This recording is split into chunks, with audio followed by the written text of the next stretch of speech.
Hi friends. প্রশ্নপত্র ফাঁসের অভিযোগে নয়াদিল্লির যন্তর মন্তরে সম্প্রতি শিক্ষার্থীদের বিক্ষোভ চলাকালে প্রধানমন্ত্রী নরেন্দ্র মোদীকে লক্ষ্য করে গালিগালাজ করার ঘটনায় ২৫ বছর বয়সী এক নারীর বিরুদ্ধে মামলা হয়েছে।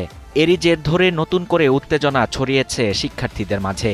এমন পরিস্থিতিতে শুক্রবার দিবাগত রাতে গালাগালির অভিযোগ তুলে এবং সংযম ও ক্ষমার আহ্বান জানিয়ে সামাজিক মাধ্যম ফেসবুকে একটি ভিডিও বার্তা দেন প্রধানমন্ত্রী নরেন্দ্র মোদী।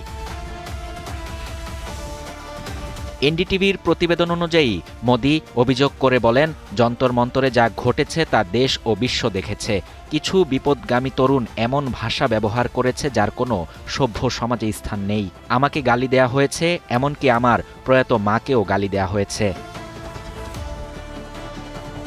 ভিডিওতে তিনি বলেন, শৈশবে ভুল হয় এবং শৈশবেই সেই ভুলগুলো শুধরে নেওয়ার সুযোগ করে দেয়। তরুণ বয়স মানেই তো এমন, সমাজে ক্ষোভ আছে এবং আমি তা বুঝি।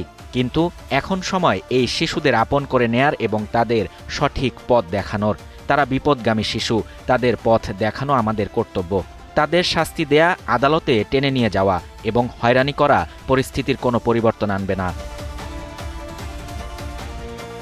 শাহরিয়ার শাফাত, বাংলা নিউজ 24।